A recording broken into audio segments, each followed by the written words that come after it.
Tanse. Welcome to APTN National News. I'm Krisanachkite. Thank you for joining us. Indigenous children who were forced into group homes in Canada from the 1950s to the 1990s could be in line for compensation. First reported by the Canadian press, a claim filed in federal court this month in Vancouver says First Nation, Inuit and Métis children who were forcibly removed from their homes and put into group homes to live with strangers as part of Canada's assimilation policy. The children were subjected to verbal, physical, mental, and sexual abuse. The group homes were distinct from foster homes and residential schools, but they were operated by church groups and the Canadian government. The claim is seeking unspecified damages from the federal government for negligence and breaching its fiduciary duties to protect the children. The allegations remain unproven in court, and the federal government has yet to respond. A priest charged with sexual assault has had his charges stayed. Last year, RCMP charged Arul Savari with sexual assault, sexual exploitation, and forcible confinement. RCMP alleged Savari sexually assaulted an 8-year-old girl while he was working at a Catholic church on a First Nation. In the second day of the trial Wednesday, the Crown stayed the charges. RCMP previously reported that Savari had been in Canada for 6 years, worked in another remote First Nation, and lived in Winnipeg. Alberta RCMP have laid charges in connection with a human trafficking investigation that dates back 2 decades. Police are getting better trained to recognize the indicators of human trafficking and utilizing our trauma-informed, victim-centered approach. Mounties say they recently spoke to a woman who had met a local man on an online dating site in 2004. After a brief consensual relationship, the victim told police the man began to traffic her. The RCMP has discovered as many as 4 more adult victims were also involved. 47-year-old Darren Routhier has been arrested and is charged with human trafficking, receiving benefits from the trafficking of a person, sexual assault causing bodily harm, unlawful confinement, and extortion. The RCMP says they have successfully disrupted proxies of Mexican cartels from setting up shop in British Columbia following the arrest of 3 men in Surrey. They are looking at BC as a market, and we've been thus far successful in preventing them from obtaining a foothold here, and clearly there isn't a lot of presence that at least we're seeing at the moment. Investigators also seized firearms, several thousand rounds of ammunition, illicit drugs, and law enforcement apparel. The 3 suspects were allegedly involved in importing cocaine to Canada. 1 man is a Mexican national. The other 2 are Canadian citizens. All 3 have since been released. Police are recommending drug and firearm-related charges. The sexual assault trial involving 5 former World Junior Canadian hockey players is set to get underway in the spring. The case will start on April 22nd and is expected to last 8 weeks. The players are charged with sexual assault after allegations from an encounter at an Ontario hotel in June of 2018. More pre-trial motions are still expected to be held in the case. The matter will be back in court later this month. Donald Trump was re-elected as President of the United States last week, but that's unwelcome news for the Gwich'in in northern Yukon, who say a sacred caribou calving ground is now under threat. Sarah Connors has more. For the Gwich'in in Alaska and Canada, the Arctic National Wildlife Refuge's coastal plain in the northeastern part of the state is the sacred place where life begins. The 1.5 million acre plain is the calving grounds of the porcupine caribou herd, a major food source for the Gwich'in. But Donald Trump's re-election could have major implications for the refuge, the caribou, and for the Gwich'in. That's because Trump wants to open the refuge up to oil and gas drilling. That's bad news for the Vuntut Gwich'in in northern Yukon. The First Nation said in a written statement, "Oil and gas development in the coastal plain is an existential threat to the porcupine caribou and to our Gwich'in way of life. And for millennia, the porcupine caribou have provided us with all we need to survive and thrive in our northern homeland. We will not abandon them now when they need us most." It's not the first time Trump has eyed the area for oil and gas development. During the last days of his first administration, the Bureau of Land Management auctioned off more than 500,000 acres of the refuge. But thanks to mounting public pressure, major U.S. and Canadian banks said they wouldn't fund drilling in the refuge, and the sale was a flop. President Joe Biden's administration canceled the few remaining leases last year, but Trump pledged to undo those efforts if reelected. We were certainly disappointed. This is not the election that we wanted to see. Trump's reelection is disappointing news for this environmental nonprofit, especially as a second mandated lease sale is set to take place in the coming weeks. But Kristen Miller of the Alaskan Wilderness League says much like the first sale, the upcoming sale isn't expected to attract much interest. A final environmental statement for the refuge will also help ensure better protections are in place. So we are very much hoping to see President Biden leave term with no leases held on the coastal plain. Just hours after Trump's reelection, the Biden administration indicated it will lease only 400,000 acres of the refuge, the legal minimum. That sale must take place before December 22nd. Sarah Connors, APTN National News, Whitehorse. The Union of BC Indian Chiefs have sent a letter to the Council of 5 different municipalities across BC who have denied the harms of residential schools and unmarked graves to stop spreading misinformation. APTN's Tina House traveled to one of those communities and has this story. It all began in January of this year when Sechelt District Mayor John Henderson brought this book called Grave Error, a book that denies unmarked graves, into City Hall and shared it with senior staffers. Mayor Henderson declined APTN's request for an interview, but Deputy Mayor Brenda Rowe agreed to address the issue. We don't feel that that was an appropriate action. This is not about freedom of speech or the right to read. This is not about book banning. This is about being in a position of leadership in our community where our neighbor that we are 1 kilometer away from is Sechelt First Nation. And we just don't see that as part of a leadership role. The Union of BC Indian Chiefs recently passed Resolution 2024-33, Rejection of Residential School Denialism, calling on not just the municipality of Sechelt, but also the municipalities of Powell River, Quesnel, West Vancouver, and Kamloops to advance policies that acknowledge and take responsibility for the history and harmful legacy of residential schools and support healing for survivors. UBCIC also stated they want Mayor Henderson and other mayors who deny the unmarked graves to step down immediately. Generally speaking, from the council members' perspective, our resolution was embraced, it was supported. However, on the mayor's side, generally speaking, Quesnel, I believe the mayor walked out of the room. They simply would not walk back their comments. And in my opinion, that's an appalling failure of leadership. And in Sechelt, every city councillor voted in favor of the resolution, except Mayor Henderson, who also refuses to do any land acknowledgements before any events or meetings. For Sechelt Chief Lenora Joe, she says her community members are hurt by his actions, and their self-governing council will no longer have any more direct dialogue with him. The impact that it's had on our community, on our children, it's very real.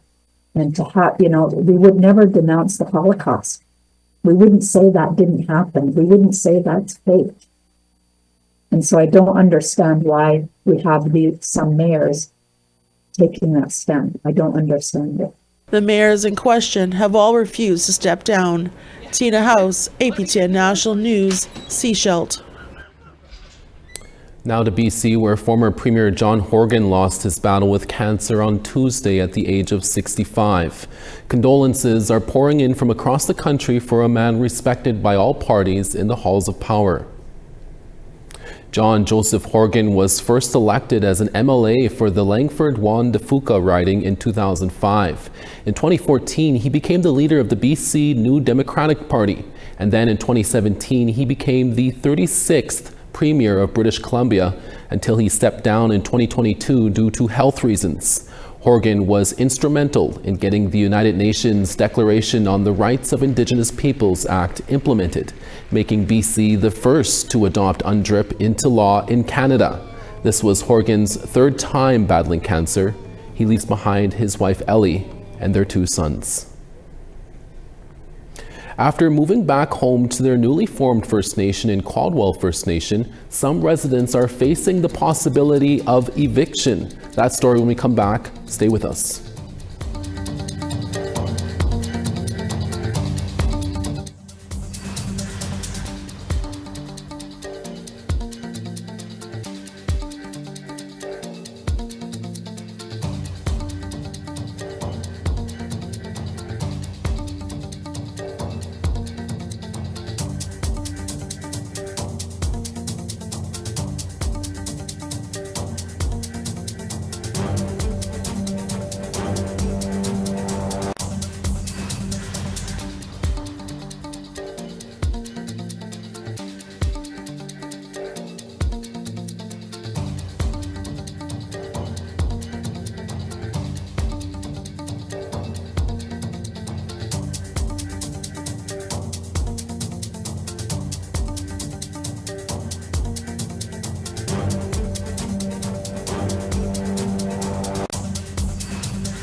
Welcome back. 3 residents in the Caldwell First Nation in Ontario may be facing eviction over installing doorbell cameras on their homes. Residents started moving to the reserve in the late summer after new homes were built for its residents. CTV's Chris Campbell has more. It's been horrible. What was supposed to be a perfect homecoming, returning to ancestral lands with a spiritual and cultural significance, has become a war of neighbors. Some Caldwell First Nation residents say they are facing eviction just months after moving on to the new reserve. We all moved home. This is what it was supposed to be. We were all coming out. And I can tell you this much, in my opinion, this does not feel like home. Marianne Kenny says everything inside the new net zero home is still ideal, but outside felt the need to install security cameras. This footage obtained by CTV News shows masked people lingering on other people's property more than a week before Halloween. I would like to feel safe. Okay? When we put the cameras up, we felt safer.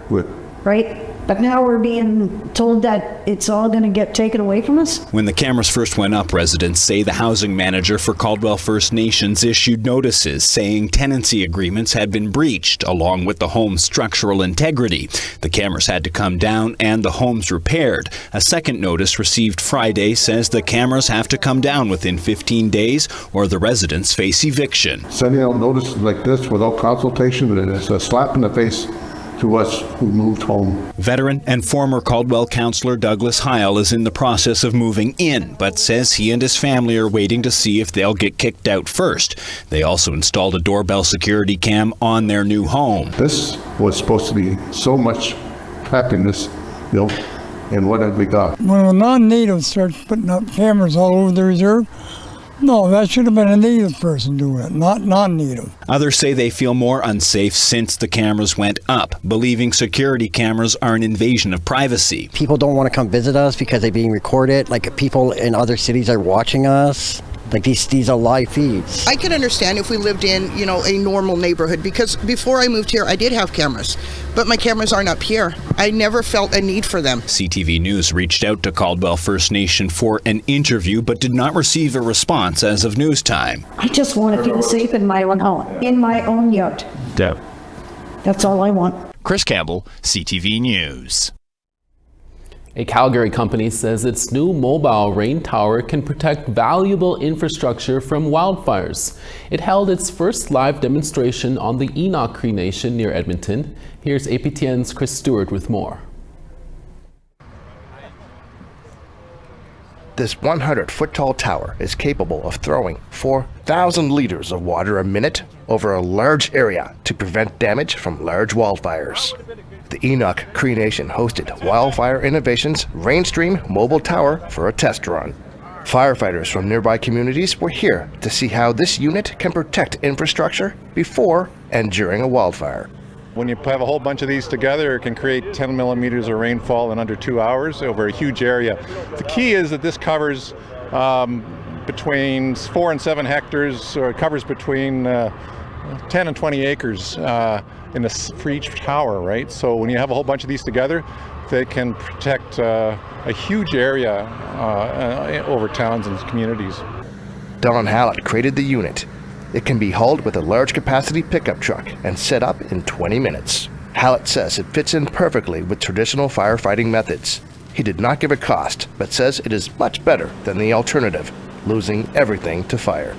I recognize that the aerial are strapped and doing the best they can to fight fires, and then with the ground system, so I thought we need something in between that maybe would reach a lot farther to protect a larger area, and that's why I've come up with this. It's sort of to close the gap in between what's on the ground and what's in the air.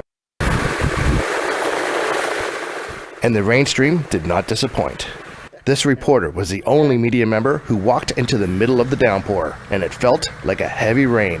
Puddles quickly formed, and the trees were soaked. While most leaders from Enoch were watching from their nearby hotel, Councillor Shane Peacock watched firsthand how effective the unit is.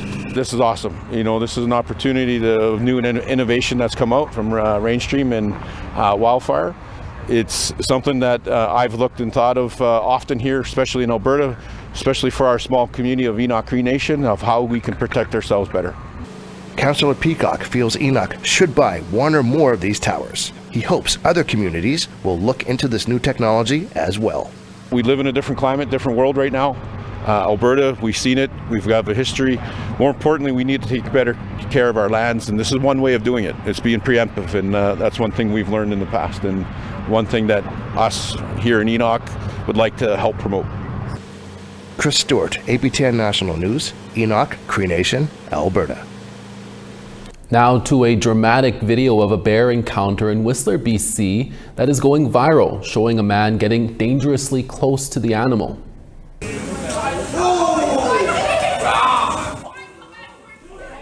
The bear was spotted wandering around Whistler Village with several people nearby. Some tried to scare it away while others tried to capture the encounter on video. The video posted on TikTok has more than 900,000 views so far. Experts say if you do encounter a bear, leave the area quietly and go back the way you came. We now want to tell you about this week's web poll question. Over on our website, we ask, do you think the passing of Honourable Murray Sinclair will impact the ongoing reconciliation efforts in Canada? Your answers are yes, significantly, yes, somewhat, no, or unsure. Have your say on our website at www.aptnnews.ca. There is a new toolkit that can help with Indigenous language revitalization. That story when we come back.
Starting on the east, Charlottetown 1, Fredericton -4.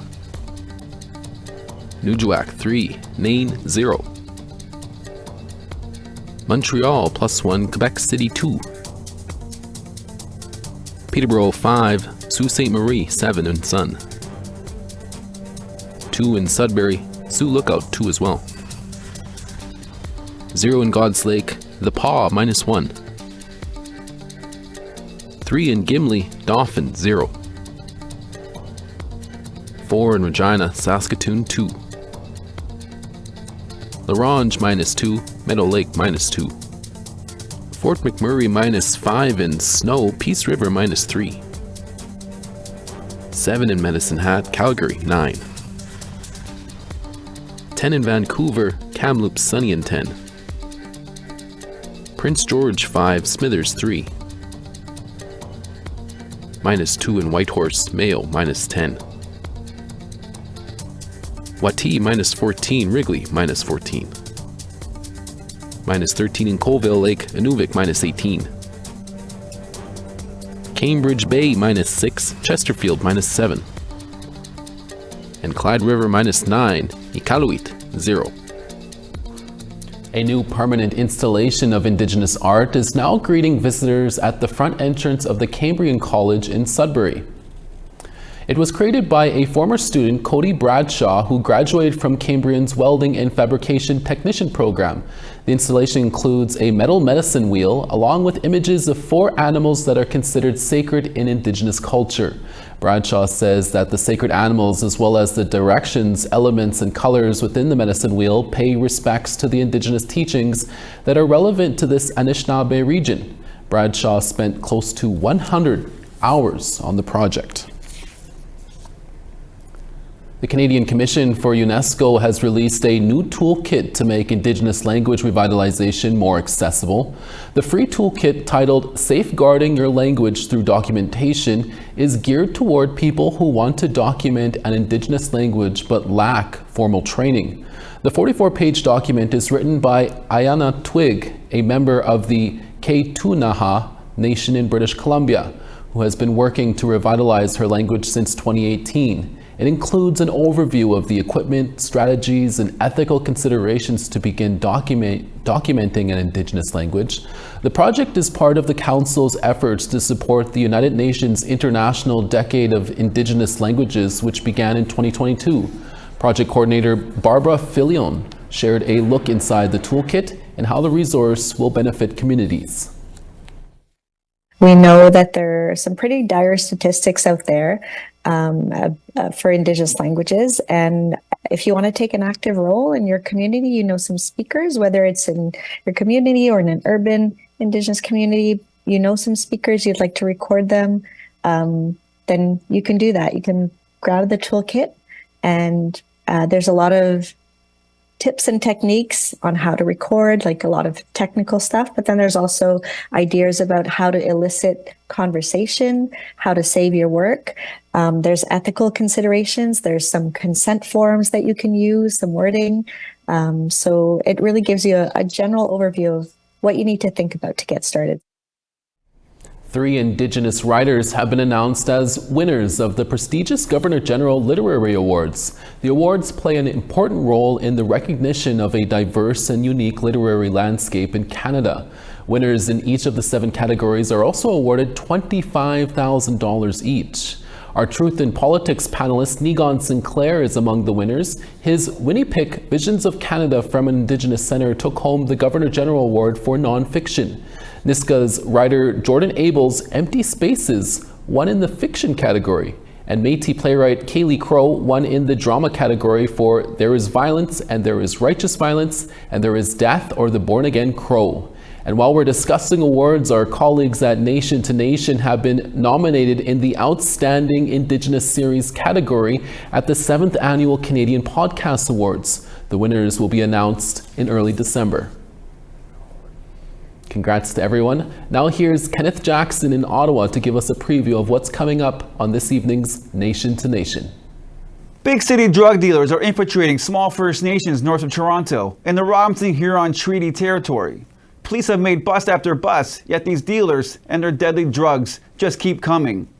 But one First Nation has found a historic way to remove them from their community. We'll talk to them and their lawyer. He lays out how others can do it too. We also speak to a chief who says these dealers are profiting off trauma and killing people along the way. It's another form of genocide, says Chief Adam Pabus of Shawanaga First Nation. All is coming up tonight on Nation to Nation. Thank you, Ken. And that's your midday newscast for this Thursday, November 14th. Dennis Ward is back for your evening newscast. Make sure to join us then. He has more brand new stories for today. From everyone at APTN National News and from our reporting staff from across the country, hi, miigwech, masicho. Thank you for watching, and we'll see you again next day.